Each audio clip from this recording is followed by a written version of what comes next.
Good evening everyone. क्या हाल है सभी के? Good evening, good evening, good evening. Rohina, Ishrat, Mukta, Shivani, Monika, black coffee, Janvi, Samriddhi, Diksha, Nayang, Mukta, Lipta. Good evening Aanchal, Komal, Samriddhi and all. Good evening, good evening, good evening to you all.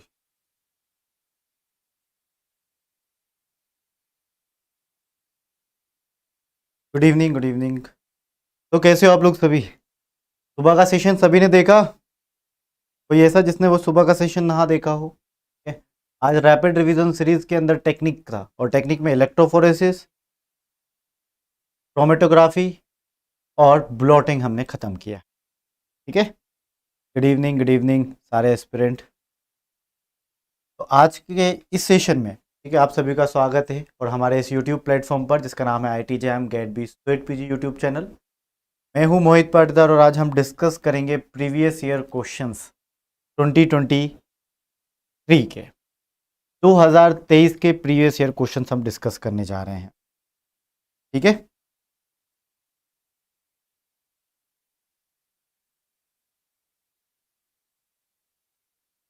चलिए start करें। Good evening, good evening, good evening to you all.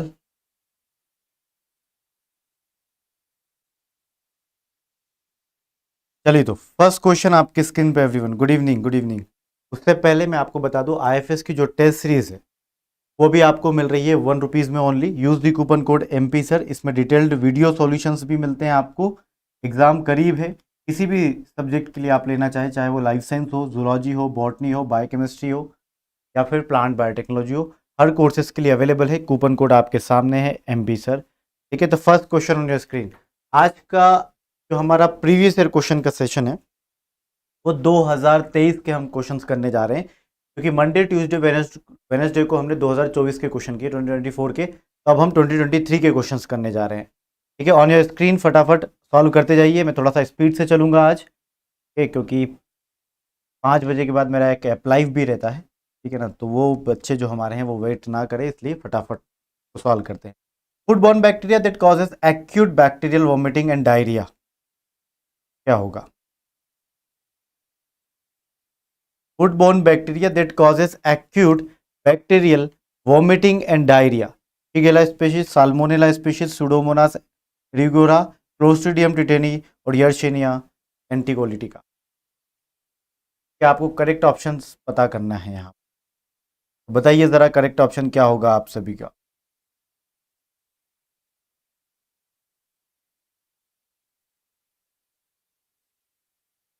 अरे mock test से डरो मत यार, ये समृद्धि mock test से मत डरो, ठीक है। वो आपको और ज़्यादा स्ट्रॉन्ग बनाने के लिए, ठीक है ना। जब उस वो पेपर आप मॉक टेस्ट का यहाँ पर देख के जाओ और एग्जाम में देख के जाओ, आप ये सोचो इतना इजी पेपर था क्या, तो आप और ज़्यादा बेहतर तरीके से कर पाओगे वहाँ पर स्कोर। ठीक है। अभी बस सो दैट आपके जो टॉपिक है वो वीक जो है वो और ज़्यादा स्ट्रांग हो सके, बस उसका मोटो ये है। जब आप पेपर करोगे सॉल्व तब आपको समझ में आएगा कुछ बातें। ठीक है। कुछ बातें बताई नहीं जाती। ठीक है। चलो, ये वाला क्वेश्चन का आंसर दो मुझे, आपके अकॉर्डिंगली कैसा होगा? ठीक है, कौन सा आंसर होगा आपके अकॉर्डिंगली वो बताइए।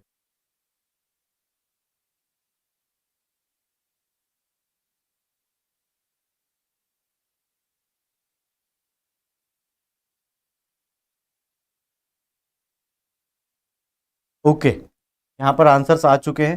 देखो, अब बोला गया था फूड बॉर्न के लिए, ठीक है, फूड बॉर्न के लिए बोला गया था कि फूड बॉर्न बैक्टीरिया, ठीक है, that causes acute bacterial vomiting. देखो, एक्यूट और क्रोनिक डिसीज तो पता है ना, एक्यूट शॉर्ट टर्म जो डिसीज होती है, और क्रोनिक जो लॉन्ग टर्म तक चलती है। ठीक है, बोला गया है कि that causes acute bacterial vomiting and diarrhoea. तो वो कौन सा है? तो देखो जरा इसमें से कौन सा आंसर होगा। अब हम बात करते हैं जैसे कि शिगेला, ठीक है, तो ये भी कॉज करता है, ये फूड बॉर्न पैथोजन है। साल्मोनेला टाइफी, ठीक है, ये साल्मोनेला वाली जो स्पीशीज होती है वो भी कॉज करती है, तो साल्मोनेला भी टाइप कॉज करता है। ठीक है, डायरिया और ये वॉमिटिंग। सुडोमोनास एरिगुनोसा, ठीक है, ये अपॉर्चुनिस्टिक पैथोजन है, but that does not causes the food poisoning, ये फूड पॉइजनिंग कॉज नहीं करता।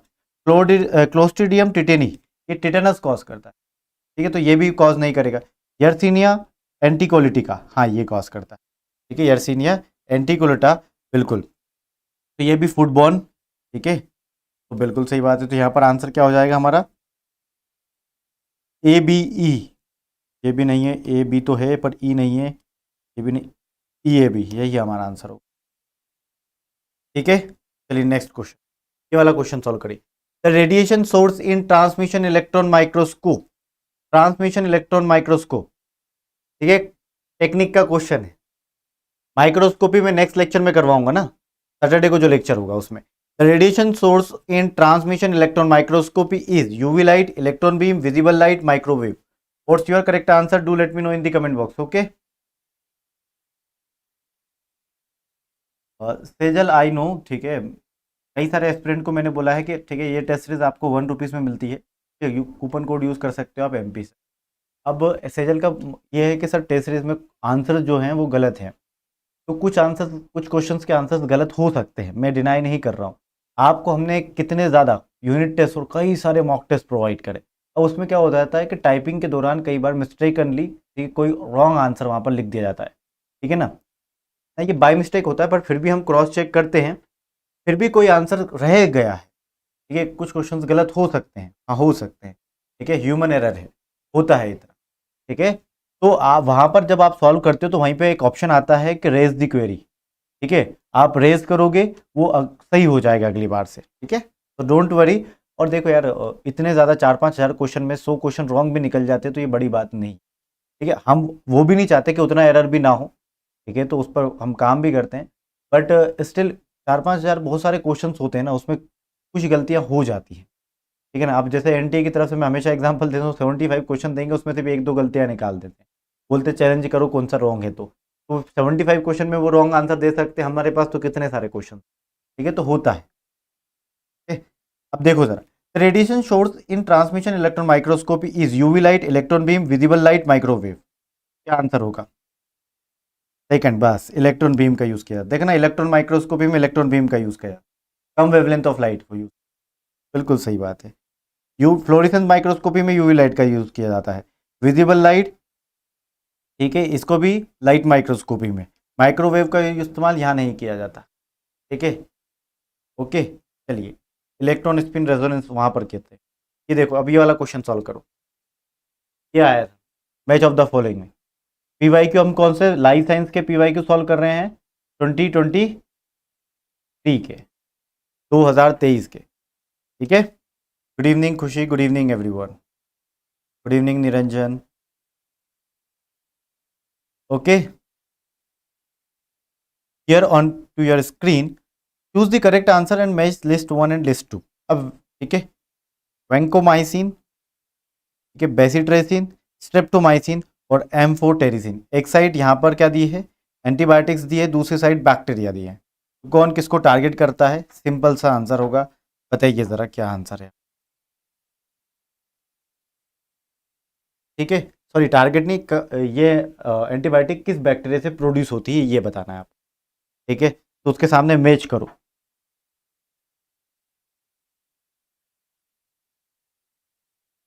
ठीक है। अब यहाँ पर थोड़ी सी गड़बड़ी दे के रखी है, वो क्या कि सर स्ट्रेप्टोमाइसिन का तो हम बता सकते थे, पर 3 ऑप्शन स्ट्रेप्टोमाइसिन स्ट्रेप्टोमाइसिस स्ट्रेप्टोमाइसिस के स्पेसिस के ही दे दिए, ठीक है, थोड़ा सा करो सॉल्व होता है तो ठीक है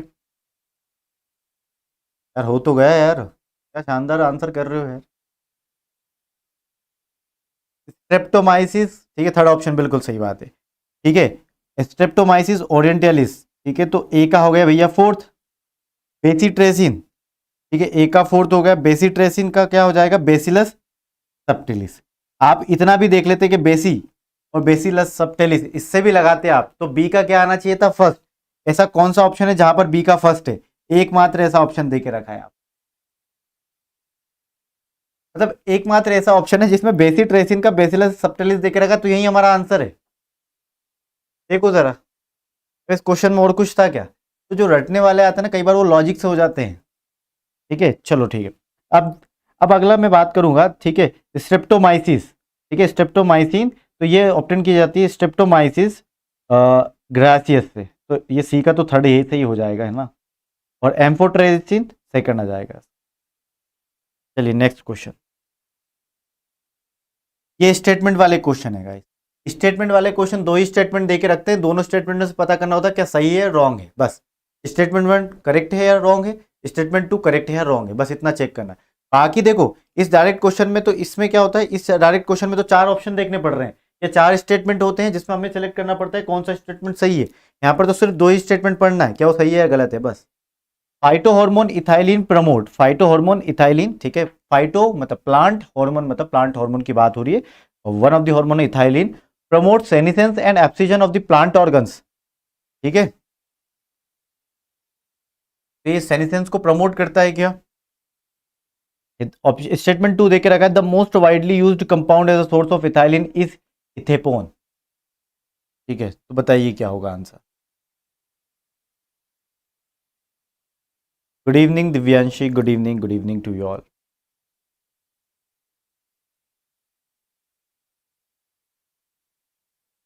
बिना फॉर्मूला के आंसर निकाल देते हैं, टॉपर हैं हम, बिल्कुल, बस इस एग्जाम में टॉप कर लेना, ठीक है, स्वेट पीजी वाले में, ठीक है ना, मैं समझूंगा कि इतनी मेहनत करना सफल रही, ठीक है। अब देखो phyto hormone ethylene promote senescence and abscission of the plant organ, बिल्कुल सही बात है, ethylene regulates the senescence and abscission, बिल्कुल स्टेटमेंट हमारा जो 1 है बिल्कुल सही है, इथाइलिन हार्मोन का काम होता है, ये तो बिल्कुल सही है।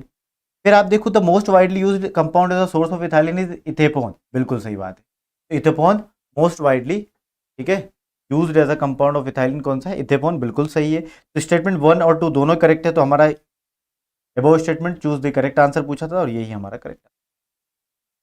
नेक्स्ट, 2 स्टेटमेंट ही पढ़ना होता है, बस उसमें सही और गलत बताना होता है, सबसे इजी क्वेश्चन लगते हैं मुझे स्टेटमेंट, मतलब मैच ऑफ द फॉलोइंग के बाद स्टेटमेंट वाला। If the template strand of a segment of a gene has the nucleotide sequence 3 prime से 5 प्राइम का एक न्यूक्लियोटाइड का सीक्वेंस दे के रखा है, ठीक है भैया, what nucleotide sequence will be present in the RNA transcript specified by this gene segment। तो भैया 3 प्राइम से 5 प्राइम की एक टेम्पलेट हमें दे के रखी है, उस पर लिखा है कि ये G T T A G C sequence है और ये 5 प्राइम है, ठीक है, तो इससे अब RNA बनेगा, तो ठीक है, आपको पता होना चाहिए कि template as an template RNA का फॉर्मेट 5 प्राइम टू 3 प्राइम होता है, तो टेम्पलेट कौन सी यूज करेगा, 3 प्राइम टू 5 प्राइम वाली, ठीक है ना, तो क्या होगा इसका, तो अब वो टेम्पलेट इसको टेम्पलेट की तरह यूज करेगा और 5 प्राइम से स्टार्ट हो जाएगा भैया, तो जी के सामने सी आना चाहिए, सी के सामने जी आना चाहिए, टी के सामने यू आना चाहिए, नहीं ए आना चाहिए, उसके बाद यू आना चाहिए, ए के सामने यू आना चाहिए क्योंकि आरएनए बना रहे हैं ना, जी के सामने सी आना चाहिए और फिर सी के सामने जी आना चाहिए और फिर 3 प्राइम, ठीक है, तो सी G A U C G आ जाएगा, C G A U C G second option में दे के रखा, इतना ईजी क्वेश्चन था, बोल के रखा हमने, हमेशा टेम्पलेट कौन से डायरेक्शन वाले यूज करते, 3 प्राइम से 5 प्राइम, आरएनए का फॉर्मेशन या डीएनए रेप्लिकेशन किस डायरेक्शन में होता है, 5 प्राइम टू 3 प्राइम, ध्यान रखना फॉर्मेशन हमेशा 5 प्राइम टू 3 प्राइम होगा, तो फिर आपको टेम्पलेट किस डायरेक्शन वाली लेनी पड़ती है, 3 प्राइम टू 5 प्राइम वाली, ठीक है। चलो नेक्स्ट क्वेश्चन, बताओ जरा इस क्वेश्चन का आंसर क्या होगा। Identify the appropriate sequence for the production of dendritic cells from haematopoietic stem cells in bone marrow, ठीक है, तो कैसे फॉर्म हुई, ठीक है, बोन मेरो के अंदर, ठीक है, प्रोडक्शन ऑफ डेंड्रिटिक सेल्स का प्रोडक्शन कैसे हुआ, ठीक है, तो ये बहुत आसान से, सब सारे की सारी जो हमारी इम्यून सेल्स है वो हिमेटोपोइटिक स्टेम सेल से बल्कि बनी हुई है, ठीक है, पर चलो हम ये सीक्वेंस वाला क्वेश्चन है ना, सीक्वेंस वाले क्वेश्चन को कैसे सॉल्व करते हैं सब लोग ध्यान से सुने, आपको आता है फिर भी ध्यान से देखिए, मैंने 5 स्टेटमेंट या 6 स्टेटमेंट, यहाँ पर 5 स्टेटमेंट देके रखे, मेरे को पांचों को नहीं पढ़ना, मैं नहीं पढ़ूंगा पांचों को, मैं क्यों टाइम वेस्ट करूँ अपना, क्योंकि मुझे भैया 75 क्वेश्चन 90 मिनट में सॉल्व करने हैं, तो मैं सिर्फ ए लिखूंगा, ए जो भी दिया हो, ए लिखा है कॉमन माइलोइड प्रोजेनेटर सेल्स, ठीक है, माइलोइड प्रोजेनेटर सेल्स, बी लिखा है मोनोब्लास्ट, तो मुझे पता है कि माइलोइड प्रोजेनेटर सेल से ही मोनोब्लास्ट बनते हैं, तो ए के बाद ही बी आया होगा स्टेटमेंट कहीं पे, ठीक है। फिर लिखा हुआ है सी स्टेटमेंट में हिमेटोपोइटिक स्टेम सेल्स, मुझे पता है कि माइलोइड प्रोजेनेटर सेल है वो हिमेटोपोइटिक स्टेम सेल से बना हुआ है, तो यानी कि हिमेटोपोइटिक स्टेम सेल पहले आएगा फिर माइलोइड आना चाहिए, तो ए के पहले सी आ जाएगा फिर, ठीक है। फिर मैंने लिखना है कि यहाँ पर मोनोसाइट्स, अच्छा मोनोब्लास्ट लिखा हुआ है, और फिर मोनोब्लास्ट से मोनोसाइट्स बने होंगे, राइट, मोनोब्लास्ट से मोनोसाइट्स बने होंगे, ठीक है ना, तो मोनोब्लास्ट से ही मोनोसाइट्स बने होंगे, तो इसका मतलब क्या है कि बी के बाद डी आएगा, डी आ गया।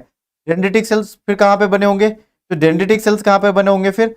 मोनोसाइट से फिर फर्दर डेंड्रिटिक सेल्स बनते हैं और मैक्रोफेजेस बनते हैं, तो बिल्कुल सही इस तरीके से। भैया ये CABDE कहाँ पर दिया हुआ है?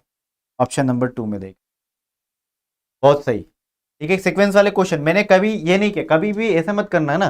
कई बार आप लोग पांचों स्टेटमेंट को पढ़ रहे हो, फिर कौन सा पहले आएगा, फिर भूल जा रहे हो, फिर पांचों को पढ़ रहे हो, फिर भूल के दूसरा कर रहे हो। ऐसा मत करो, इतना टाइम वेस्ट मत करो। सीक्वेंस वाले में क्या करो, ए से स्टार्ट करो, फिर देखो कोई ए के पहले आ रहा है बी वाला या बाद में आएगा, जैसे फिर बी के बाद आ रहा है सी पहले आएगा बाद में आएगा, तो इस तरीके से रखते जाओ, गैप छोड़ दो ना ऐसे करके। ठीक है, ये आपके सामने तो किया मैंने। चलो सॉरी।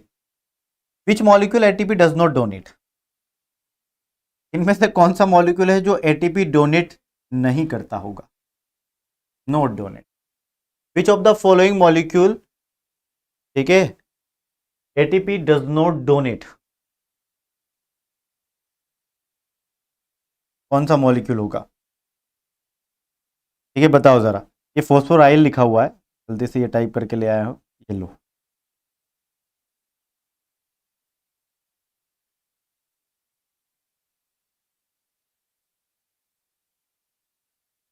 बताओ बताओ आप लोग आंसर बताओ जरा कमेंट बॉक्स में, क्या होगा आंसर?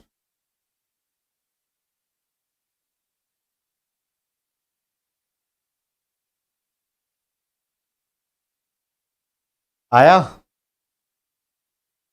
बी आ रहा है क्या?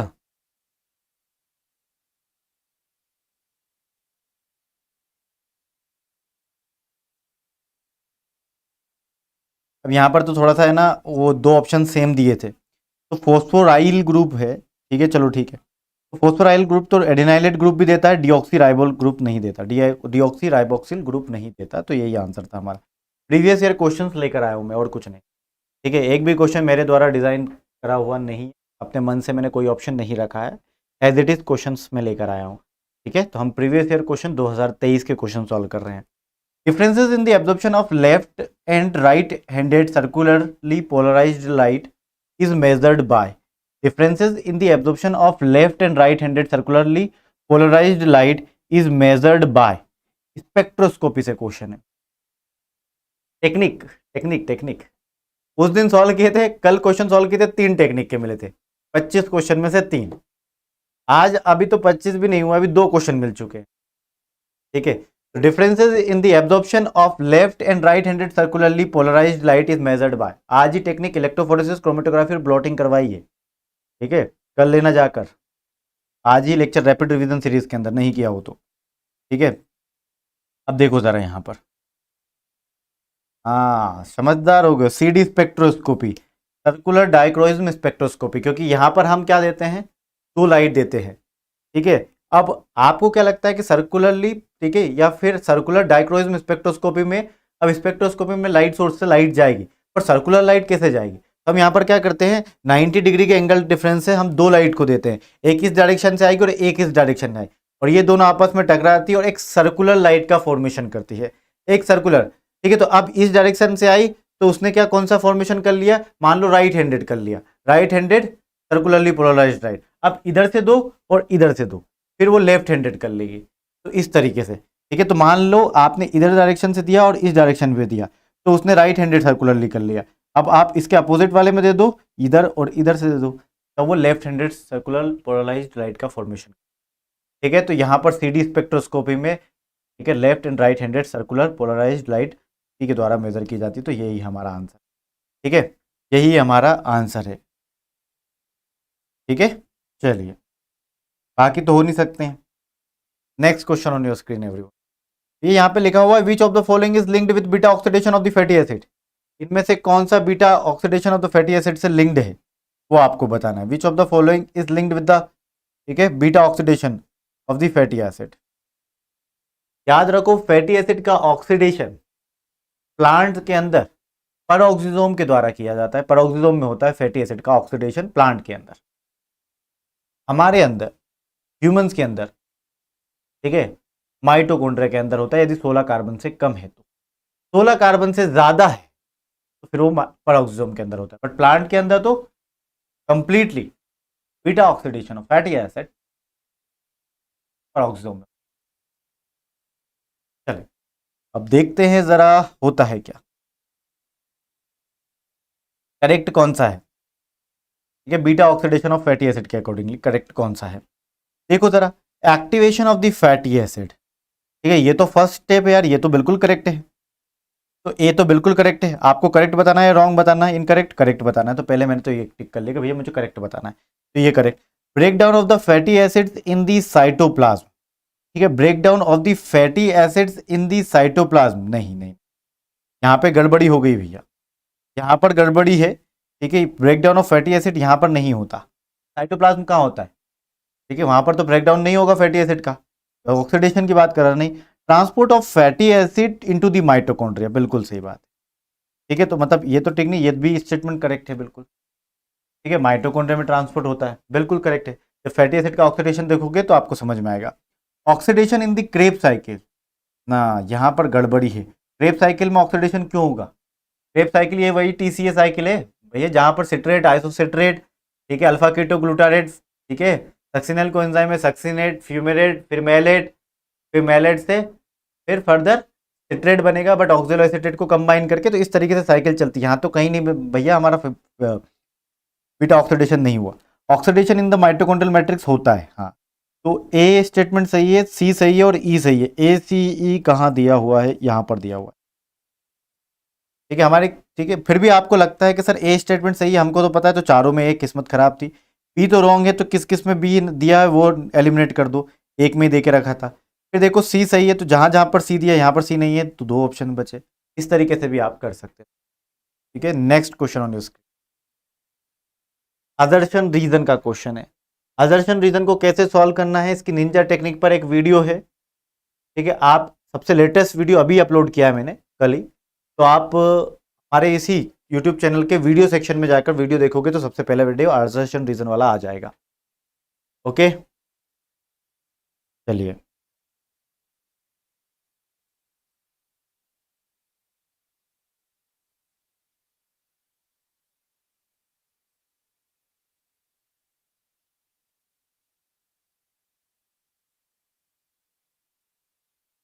देखो, दीक्षा भी बोल रही है सर कल बताए थे। देखो जरा, अजर्शन रीजन सॉल्व करने का तरीका, अजर्शन को पहले पढ़ो क्या वो करेक्ट या रॉन्ग है। यदि वो करेक्ट है तो रीजन को पढ़ो क्या रीजन करेक्ट है या रॉन्ग है। रीजन करेक्ट है, मतलब दोनों चीज करेक्ट हो, तो फिर आपको स्टेप नंबर 2 पे जाना है कि भैया अजर्शन को फिर से पढ़ना और आगे बिकॉज लगा देना और फिर रीजन को पढ़ लेना है। यदि रीजन आपको सेटिस्फाई कर रहा है, ठीक है, तो फिर अजर्शन एंड रीजन दोनों सही है और रीजन करेक्ट एक्सप्लेनेशन है। बट अजर्शन सही है और रीजन सेटिस्फाई नहीं कर रहा, तो अजर्शन रीजन दोनों सही है but reason is not the correct explanation of the assertion, ये वाला ऑप्शन आ जाएगा। मान लो अजर्शन सही है, रीजन रॉन्ग है, तो assertion is correct, reason is wrong. ठीक है, या मान लो रीजन करेक्ट है और अजर्शन रॉन्ग है, तो assertion is wrong, reason is correct. इस तरीके से 4 स्टेटमेंट आपको दे रखते हैं। अब देखो जरा होता है क्या। ठीक है, ग्लूकोज होम्योस्टेसिस, ग्लूकोज होम्योस्टेसिस, ठीक है, तो ग्लूकोज का रेगुलेशन हमारी बॉडी में, glucose homeostasis relies predominantly on the antagonistic effect of the hormone insulin and glucagon, बिल्कुल सही बात। ये स्टेटमेंट तो बिल्कुल सटीक बात कर रहा है, क्योंकि एंटागोनिस्टिक हार्मोन है ग्लूकागोन और इंसुलिन। इंसुलिन ब्लड लेवल में से ग्लूकोज का लेवल कम करता है, insulin decreases blood glucose level, जब ज्यादा हो जाता है तो इंसुलिन ब्लड ग्लूकोज लेवल को कम कर देता है। अब जब मान लो ब्लड ग्लूकोज लेवल बहुत कम है, तो ग्लूकागोन रिलीज होता है बॉडी से और वो ब्लड में ग्लूकोज का लेवल को बढ़ा देता है। तो इस तरीके से ये दोनों हार्मोन जो है ब्लड में ग्लूकोज लेवल को रेगुलेट करके रखते हैं। ठीक है, और दोनों एक एंटागोनिस्टिक एक दूसरे के, एक ज्यादा कर रहा है तो एक कम कर रहा है ग्लूकोज का, तो बिल्कुल एंटागोनिस्टिक है, तो बिल्कुल करेक्ट है ऑप्शन नंबर ए, या अदर्शन हमारा बिल्कुल करेक्ट है। तो इस पर लगाया हमने टिक। जब अदर्शन करेक्ट हो तो रीजन पढ़ेंगे। रीजन पढ़ते हैं when the blood glucose level rises above the normal range the secretion of insulin trigger, मतलब ब्लड में ग्लूकोज का लेवल बढ़ गया है तो इंसुलिन जो है वो ट्रिगर होता है। ठीक है, uptake of glucose from the blood into the body cell, अब ब्लड में से ग्लूकोज को कहाँ भेज देता है? बॉडी सेल में। इस तरीके से ब्लड में ग्लूकोज का लेवल कम हो जाता है, बिल्कुल सही बात है। When the blood glucose level drops below, मतलब नॉर्मल लेवल से कम हो जाता है ग्लूकोज का level, then the secretion of glucagon promotes the release of glucose. ठीक है, ग्लूकागोन रिलीज होता है और ग्लूकोज के लेवल को प्रमोट करता है ब्लड में। ओके, ठीक है, और वो liver glycogen increase the blood glucose concentration, बिल्कुल सही है, रीजन भी सही है। तो जब अदर्शन और रीजन दोनों सही हो, जब अदर्शन और रीजन दोनों सही हो, तो फिर हमें ये देखना है कि भैया रीजन करेक्टली एक्सप्लेन कर पा रहा है कि नहीं। तो अदर्शन को पढ़ो एक बार, मुझे मालूम है कर रहा है, बहुत सही है, हमारा स्टेटमेंट 1 आंसर आ गया है, आपका भी आ गया, पढ़ो फिर से, जो मैंने निंजा टेक्निक बताई है ये कैसे सॉल्व करते हैं। जब दोनों सही हो तो आदर्शन के आगे बिकॉज लगा के चेक करो। पहले मैं आदर्शन पढ़ता हूँ। Glucose homeostasis relies predominantly on the antagonistic effect of the hormone insulin and glucagon because when the blood glucose level rises above the normal range, the secretion of insulin triggers the uptake of glucose from the blood into the body cell, decreasing the blood glucose concentration. Okay, and when the blood glucose level drops below the normal range, the secretion of the glucagon promotes the release of glucose into the blood from the energy stores. बिल्कुल सही बात है, ये satisfy भी कर रहा है हमें। आप बिकॉज लगा के पढ़ो ये सेटिस्फाई कर रहा है कि नहीं, और वैसे भी पहले मैंने बताया था रीजन भी, तो वो सेटिस्फाई भी कर रहा है, तो हमारा स्टेटमेंट बिल्कुल करेक्ट है। इस तरीके से करोगे कभी भी नेवर कभी भी रॉन्ग नहीं जाएगा आदर्शन। बस इतना जरूर चेक कर लेना कि आदर्शन सही है या रॉन्ग है, या रीजन सही है या रॉन्ग है। उसके आगे बिकॉज लगा के चेक करना, कभी गलत नहीं जाएगा। Extra nuclear genome of mitochondria and chloroplast have evolved from, बचपन से पढ़ते आ रहे हैं भैया, एंडोसिम्बायोटिक थ्योरी। तो एंडोसिम्बायोसिस से इवॉल्व हुए हैं, ठीक है। इनका क्या हो गया, एंडोसिम्बायोसिस हो गया, इन्हें अपटेक कर लिया। पता है आपको एक अच्छी बात, माइटोकॉन्ड्रिया और क्लोरोप्लास्ट इनका ओरिजिन प्रोकैरियोटिक ओरिजिन है। तो वैसे इनको जब लिया था, ठीक है, एक यूकैरियोटिक सेल में अंदर आए थे तब, तो यूकैरियोटिक सेल आपको पता है, यूकैरियोटिक सेल उससे पहले 2 ही ग्लूकोज बना पाता था, ठीक है, 2 ग्लूकोज। कैसे? क्योंकि ग्लाइकोलाइसिस चलती थी साइटोप्लाज्म में, ठीक है, और टीसी साइकिल चलती है माइटोकॉन्ड्रिया में फर्दर प्रमोट करने के लिए, क्योंकि ग्लूकोज का प्रोडक्ट, ग्लाइकोलाइसिस का प्रोडक्ट पायरुवेट, और पायरुवेट से फिर लिंकिंग स्टेप में कन्वर्ट होता है एसिटाइल कोएंजाइम में, एसिटाइल कोएंजाइम में टीसीए साइकिल में जाता है, जो कि माइटोकॉन्ड्रिया मैट्रिक्स में चलती है। अब हो ये रहा था कि माइटोकॉन्ड्रिया तो पहले था ही नहीं, सिर्फ ग्लाइकोलाइसिस चलती थी और पायरुवेट बनता था। तो ग्लूकोज से पायरुवेट में हमें नेट गेन ऑफ एटीपी 2 ही का ही होता था। सिर्फ इस माइटोकॉन्ड्रिया के आने की वजह से हमारा इतना ज्यादा भला हुआ कि हम 36 से 38 एटीपी बनाते हैं आज एक ग्लूकोज के मॉलिक्यूल, ठीक है। नहीं तो इससे पहले हम 2 ही बनाते थे, तो जो यूकैरियोटिक सेल थी पहले, जब, ठीक है, जब माइटोकॉन्ड्रिया नहीं आया था, ठीक है। चलिए नेक्स्ट क्वेश्चन। फिर भैया आदर्शन रीजन आ गया। 2023 में बहुत ज्यादा आदर्शन रीजन पूछे थे इन्होंने।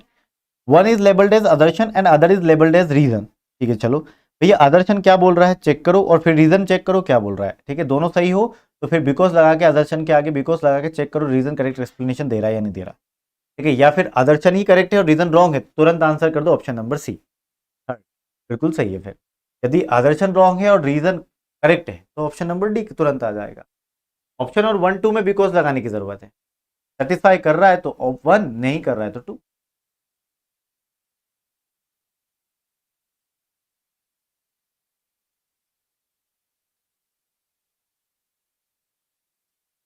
ठीक है, चलिए बताइए।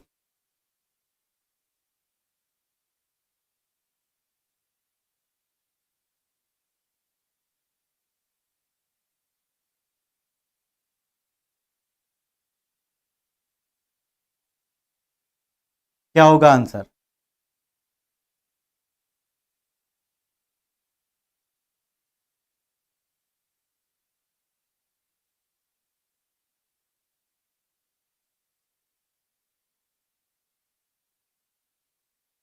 तो आंसर आ गया बी।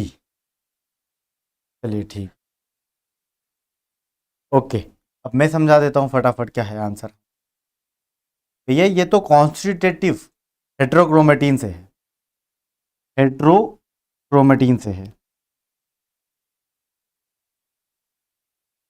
ठीक है। चलो, constitutive heterochromatin is the region of chromosome, okay, that is always heterochromatic and permanently, ठीक है, permanently inactive with regard to the transcription.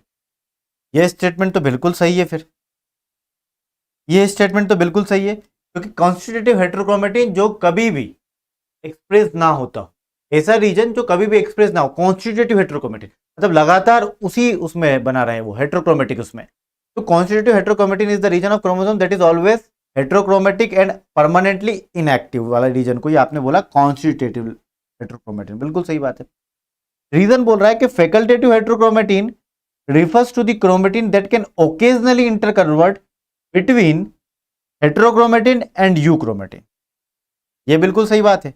अब ये बात कही है किसके लिए? फैकल्टेटिव हेट्रोक्रोमेटिन के लिए। ये बात किसके लिए कही गई है? फैकल्टेटिव हेट्रोक्रोमेटिन के लिए,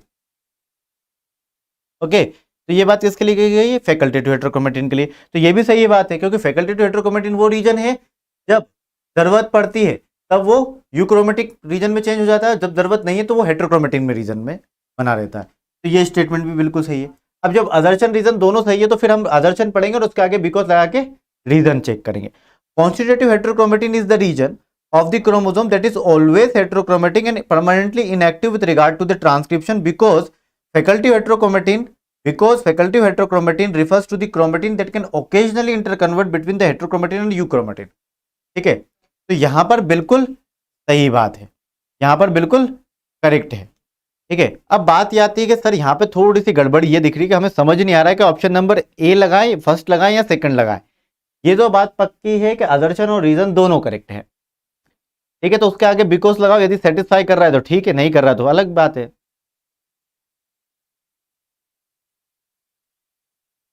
ठीक है, अब देखो constitutive heterochromatin is the region of the chromosome that is always heterochromatin and permanently inactive with regard to the transcription. बिल्कुल सही, बिकॉज फैकल्टेटिव हेटेरोक्रोमेटिन अलग है। ठीक है, तो फिर वो क्या बोल रहा है? Because facultative heterochromatin refers to the chromatin that can occasionally interconvert between heterochromatin and euchromatin. ठीक है, तो ये कहीं ना कहीं हमारे स्टेटमेंट को पूरी तरीके से कर रहा है सेटिस्फाई, तो हमारा आंसर ऑप्शन नंबर 1 ही होगा। कैसे कर रहा है? दोनों अलग अलग है आप में से ये। और मुझे बताओ कि हेटेरोक्रोमेटिन कुछ, कहीं तो आप ये बोलोगे ना कि सर हेटेरोक्रोमेटिन कुछ रीजन तो कई बार एक्सप्रेस करता है, कई बार नहीं करता है, फिर उसे क्या बोलेंगे? तो हम फैकल्टेटिव हेटेरोक्रोमेटिन बोलेंगे। तो जब आप इसको सेटिस्फाई करने लगोगे, स्टेटमेंट 1 को पूरी तरह से एक्सप्लेन करने लगोगे, तब आप उसमें फैकल्टेटिव हेटेरोक्रोमेटिन भी बोलोगे। क्यों? क्योंकि कॉन्स्टिट्यूटिव हेटेरोक्रोमेटिन जो रीजन है जो परमानेंटली इनएक्टिव हो और जो कभी कभार एक्टिव होता है उसको हम फैकल्टेटिव हेटेरोक्रोमेटिन कहते हैं। तो इस तरीके से तो पूरा एक्सप्लेनेशन दोगे। ठीक है, चलिए नेक्स्ट क्वेश्चन। तो कहीं ना कहीं अलग से नहीं है, दोनों में हेटेरोक्रोमेटिन की बात कर रहा है, और आपको यदि कॉन्स्टिट्यूटिव को एक्सप्लेन कर रहे हो तो उसको पूरी तरीके से एक्सप्लेनेशन में अपना ये रोल निभा रहा था रीजन। तो फिर वो कहीं ना कहीं ऑप्शन नंबर 1 के साथ हम जाएंगे। ठीक है, बट इतना क्लोज नहीं देना चाहिए, चलो ठीक है। फिर भी sequence essential for centromere function are, बताइए। ये सेंट्रोमियर फंक्शन आर लिखा हुआ है, सेंट्रोमियर।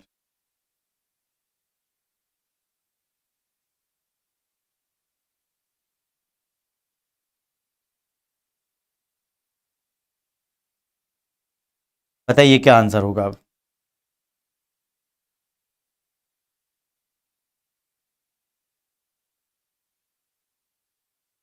ठीक है, the sequences essential for centromere functions are, कौन से सीक्वेंस एसेंशियल होंगे?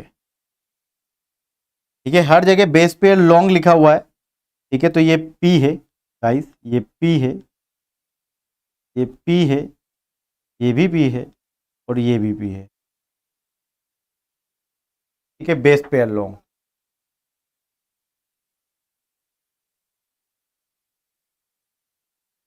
ठीक है,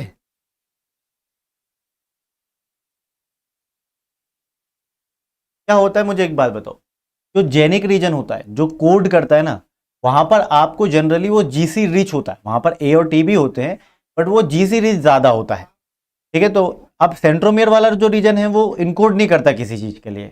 ठीक है, सेंट्रोमेरिक रीजन इनकोड नहीं करता, जहां पर सेंट्रोमियर प्रेजेंट होता है ना, ये वाला रीजन क्रोमोसोम का, ये वाला रीजन, तो ये किसी के लिए कोई खास इनकोड करता नहीं है। ठीक है, ये इनकोड करता नहीं है, तो ये एटी रिच होगा। तो जहां पर जीसी रिच दे के रखा है वो तो बिल्कुल नहीं आएगा। अब डीएनए वाला रीजन होता है सेंट्रोमियर, यू तो किस में आता है? आरएनए में आता है, तो ये भी नहीं हो सकता। ठीक है, लाइसिन आर्जिनिन तो प्रोटीन में आते हैं भैया, ये भी नहीं हो सकता था। एक ही सही था, नहीं भी आते हुए भी हमारा करेक्ट था, क्योंकि ऑप्शन नंबर 2 और 4 तो बिल्कुल नहीं आ सकते थे, क्योंकि 2 तो बता रहा है आरएनए के बारे में, 4 बता रहा है ठीक है प्रोटीन के बारे में, क्योंकि अमाइनो एसिड तो प्रोटीन में आते हैं। सेंट्रोमियर क्या है? ये तो डीएनए सीक्वेंसेस है, डीएनए है ना, तो डीएनए का सीक्वेंसेस है। तो मुझे एक बात बताओ कि उसमें, ठीक है, अब ये कोड नहीं करता, तो इस वजह से ये 80 पेयर ज्यादा होंगे, रिच इन 80 पेयर। ठीक है, तो 130 बेस पेयर लॉन्ग होता है और वेरी रिच इन 80 पेयर। ठीक है, नेक्स्ट क्वेश्चन, व्हाट, ठीक है, what is the end product in the process, ठीक है, what is the end product in the process of glycolysis in anaerobic and aerobic condition respectively? Pyruvate and 3-phosphoglycerate, lactate and phosphoenol pyruvate, lactate and pyruvate and lactate. Okay everyone, बताइए जरा।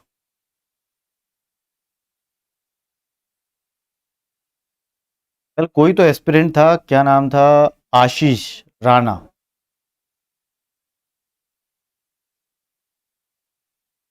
आशीष राणा,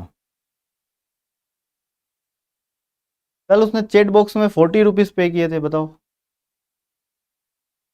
मुझे तो पता चला कि chat से भी पैसे पे किए जाते हैं। ठीक है, नाइस। ठीक है, चैट से यूट्यूब बहुत तेज हो गया है ना। ठीक है,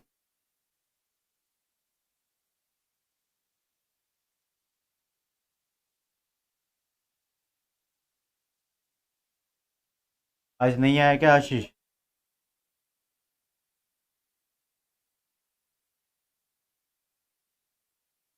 चलिए ये वाला क्वेश्चन देखते हैं अब हम। ठीक है,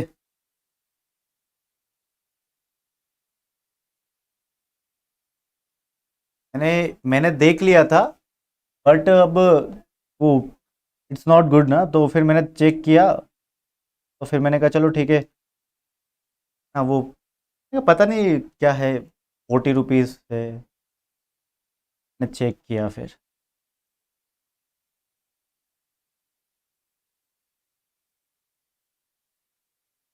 बच्चे बोल रहे, क्या बोल रहे हो अनिशा? 39 की पार्टी दीजिए भैया, मेरे पास खुद के पास नहीं आया वो 40 रुपये, मैं क्या करूँ?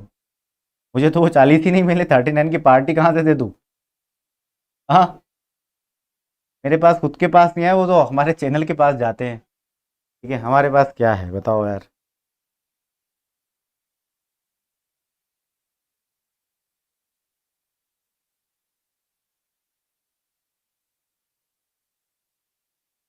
वो डेयरी मिल्क के लिए दिया होगा, अभी डेयरी मिल्क खाऊंगा। नहीं, उसने दिया था, अच्छी बात है, उसको थैंक यू करना भूल गए अब हम। ठीक है, अब वो भले मेरे पास नहीं तक पहुँचो, ठीक है, नहीं आए कोई बात नहीं, ठीक है। वो हमारे पास आते भी नहीं है, वो टीम के पास ही जाते वो, ठीक है, यूट्यूब के उस पर।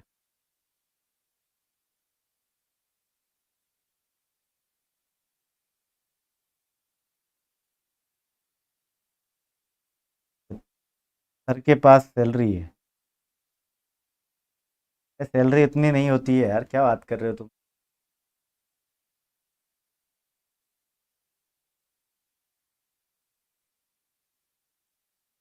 ऐसे यूट्यूब के हमारे जो आईएफएस के चैनल वाले, उन्होंने ले लिए, बिल्कुल सही बात।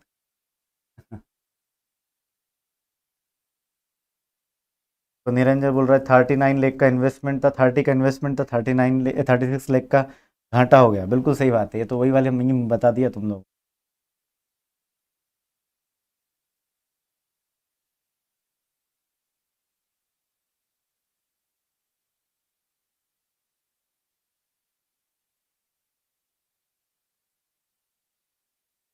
चलिए ठीक है, देखो, ये वो लगता है तुम लोगों को यूट्यूब से इतना पैसा वैसा आता है, ऐसा नहीं है। ठीक है, जब मिलियन बिलियंस में व्यू जाते हैं तब पैसा आता है, तब थोड़ा पैसा बनता है, ऐसे नहीं।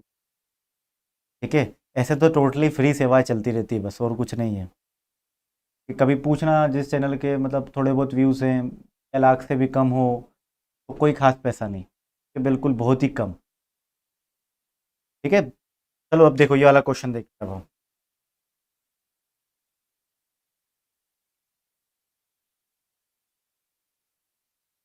अच्छा सर, आपने इतना अच्छा पढ़ाया था तो इसलिए उसने सुपर चैट किया है। हाँ अच्छी बात है, I will appreciate it definitely, पर वो आया नहीं है ना आज।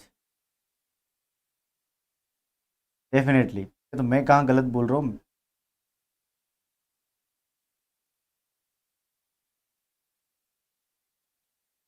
अच्छा, सुपर चैट से पैसा लगा, वो तो पहला था। ठीक है, मैंने तो आज तक किसी को देते हुए नहीं देखा। ठीक है, फॉर दी फर्स्ट टाइम। अब मैंने तो किसी फैकल्टी को भी नहीं देखा आईएफएस की में। ठीक है,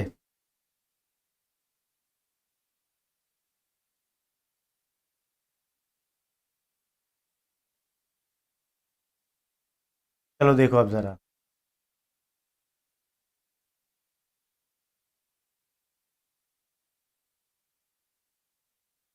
ये उसको व्यूअर्स नहीं कहते, वो लाखों में व्यूअर्स होते हैं, तब व्यूज होते हैं। ठीक है,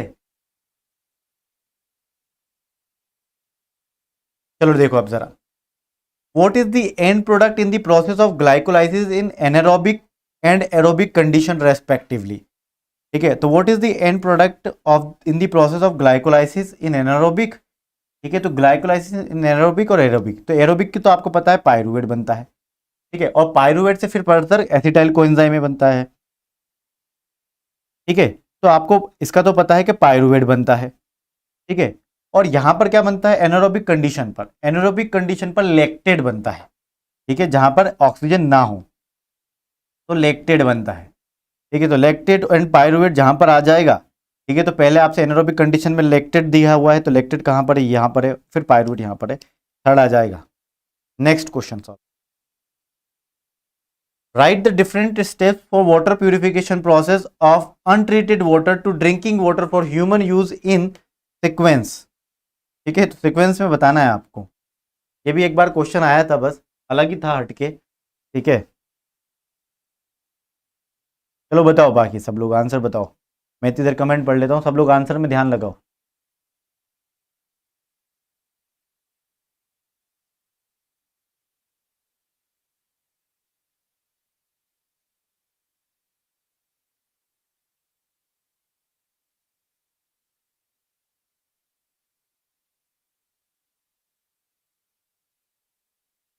बिल्कुल सही बात है मुक्ता।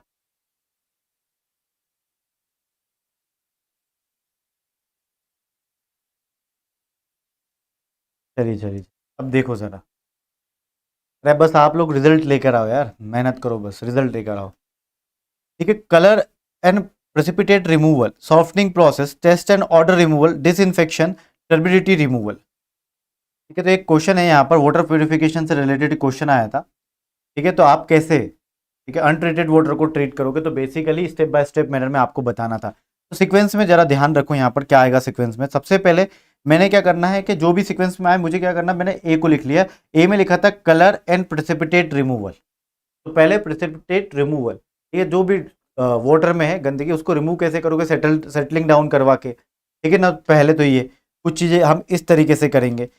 सॉफ्टनिंग प्रोसेस, कैल्शियम और मैग्नीशियम का रिमूवल कैसे करोगे, सो दैट वाटर सॉफ्ट हो सके, तो सॉफ्टनिंग प्रोसेस करोगे आप किसके बाद, तो ये तो ए के बाद करोगे कहीं पे भी। ठीक है, बट ए से पहले तो नहीं, क्योंकि प्रेसिपिटेट करके पहले तो रिमूवल हटाओगे ना, जो मेन मेन गंदगी है वो सेटल डाउन करवा के। ठीक है, फिर आप सॉफ्टनिंग करोगे, फिर टेस्ट एंड ऑर्डर रिमूवल, फिर उसमें से जो गंदी बदबू है, टेस्ट एंड ऑर्डर जो बैक्टीरिया है उनको किल करना, और ये सब टेस्ट एंड ऑर्डर रिमूवल, तो ये आप कब करोगे, सॉफ्टनिंग के बाद ऐसा कर सकते हो। तो ये सी आ गया यहाँ पर। ठीक है, अब देखो डिसइंफेक्शन, तो डिसइंफेक्शन आपको जब टेस्ट, ठीक है, टेस्ट एंड ऑर्डर रिमूव करने के जस्ट पहले करना पड़ेगा, तभी तो ऑर्डर रिमूव होगी। बदबू किस वजह से आती है, क्योंकि बैक्टीरिया उसमें होते हैं बदबू वाले, तो उनको आपने क्या करना पड़ेगा, डिसइंफेक्टेंट करना पड़ेगा, यानी कि आपको, ठीक है, उनको किल करना पड़ेगा। तो ये तो सी के पहले होनी चाहिए, तो मैंने सी के पहले डी लगा दिया।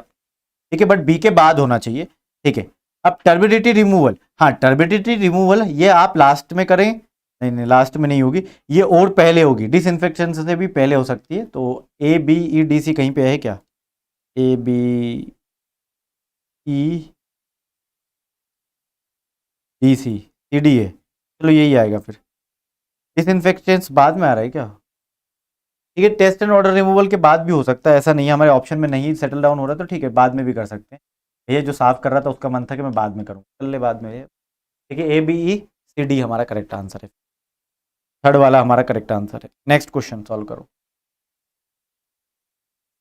हाँ ठीक है, डी लास्ट होगा तो ठीक है, डिसइंफेक्टेंट को उसने पहले रिमूव कर लो या बाद में रिमूव कर लो, वो तो वही बात है, one in the same thing.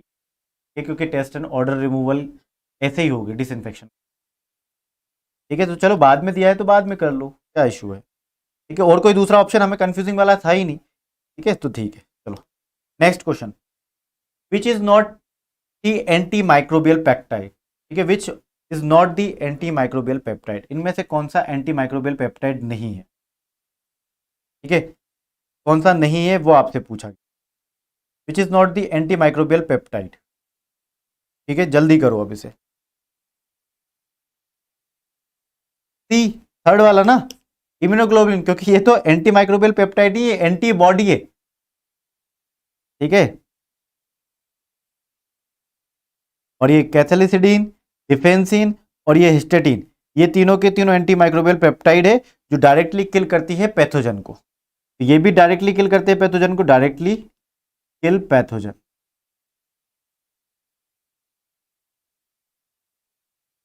ठीक है, तो डायरेक्टली किल करते हैं पैथोजन को,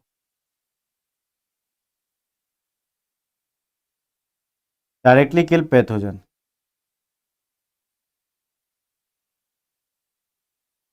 ठीक है, इन तीनों ऑप्शन में। नेक्स्ट क्वेश्चन सॉल्व करो। आदर्शन रीजन वाला है भैया, आदर्शन सॉल्व करो। देखो क्या दिया हुआ है आदर्शन में, PCR is a technique to amplify large quantity of a specific DNA. PCR is a technique to amplify large quantity of a specific DNA, बिल्कुल सही बात है। ठीक है, तो एम्पलीफाई करने का काम है पीसीआर का, बिल्कुल करेक्ट है। स्टेटमेंट 1 तो बिल्कुल करेक्ट है। ठीक है, अब आदर्शन तो सही है, अब रीजन चेक करेंगे। PCR technique involves the following step, renaturation, denaturation and synthesis. ठीक है, तो ये 3 स्टेप बता रहा है, रीनेचुरेशन, डीनेचुरेशन एंड सिंथेसिस।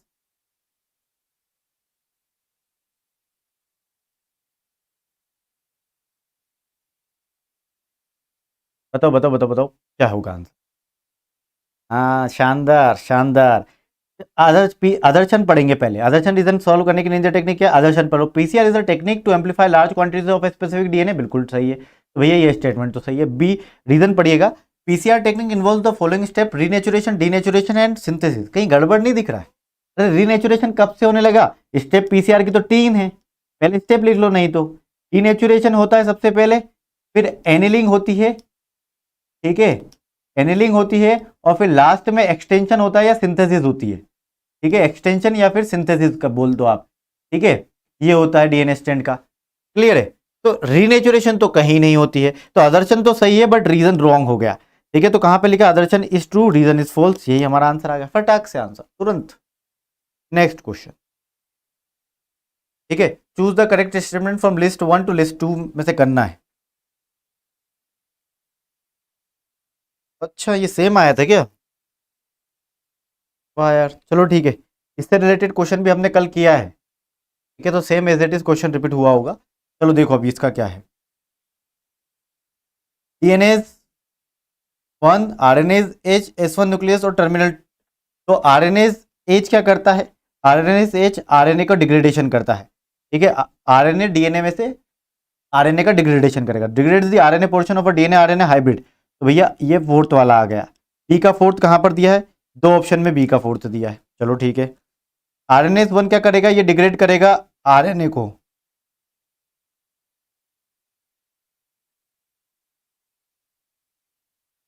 ठीक है, S1 न्यूक्लियस क्या करेगा वो बताओ, उसके अकॉर्डिंगली आंसर बताओ यहां पर क्या आएगा आपका। ये डीएनएस दिया है ना, वही तो मैं सोच रहा हूँ कि आरएनएस कैसे। तो ये फर्स्ट आ जाएगा ना। नहीं नहीं नहीं, इट प्रोड्यूस सिंगल स्टैंडर्ड। ठीक है, बिल्कुल सही बात है, सिंगल स्टैंडर्ड निक्स आएगा ये निक्स इन डीएनए, बिल्कुल सही बात। तो ये थर्ड हो जाएगा। फिर S1 nucleus single standard DNA को कट करता है, बिल्कुल सही बात है, ये फर्स्ट आ जाएगा। और टर्मिनल ट्रांसफरेज ये डिग्रेड करता है फोर्थ। टू नहीं नहीं, क्या हो जाएगा टर्मिनल ट्रांसफरेज? हाँ, 3 प्राइम एंड पर ये ऐड करेगा, तो ये सेकंड आ जाएगा ना। 2412 कहाँ पर दिया हुआ है? 2412 3412 कहाँ पर दिया हुआ है? ये दिया, यही आंसर हो जाएगा। चलिए नेक्स्ट क्वेश्चन, ये कर दो फटाफट। इस क्वेश्चन का आंसर बताओ ज़रा। ठीक है, इसके बाद एक और क्वेश्चन करेंगे, फिर हम इस सेशन को एंड करेंगे। बताओ जल्दी। Which of the following is correct about biogeochemical cycle? इनमें से कौन सा स्टेटमेंट करेक्ट है बायोजियोकेमिकल साइकिल के रिगार्डिंग? ठीक है, which of the following statement is correct about biogeochemical cycling?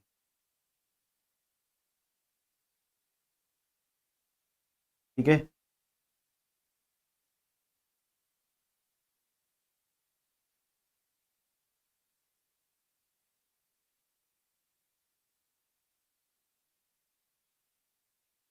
Question solve करवाया था ये हमने, कि कल के सेशंस को अटेंड करो।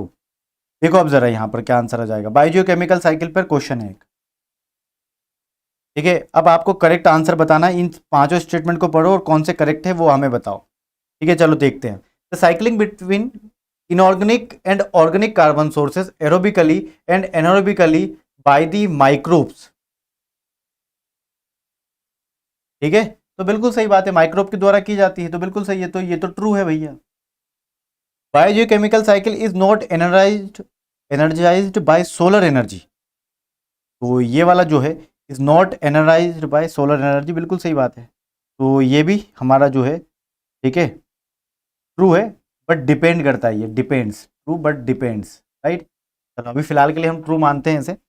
फॉस्फोरस इज साइक्लाइज्ड या cycled in its oxidised state phosphate and there is no gaseous form, ठीक है, तो ये भी स्टेटमेंट सही बोल रहा है यहाँ पर, तो ट्रू है। Methane is a greenhouse gas, concern due to its low, नहीं high, high global warming effect है मीथेन का, तो ये तो रॉन्ग हो गया भैया, फॉल्स हो गया।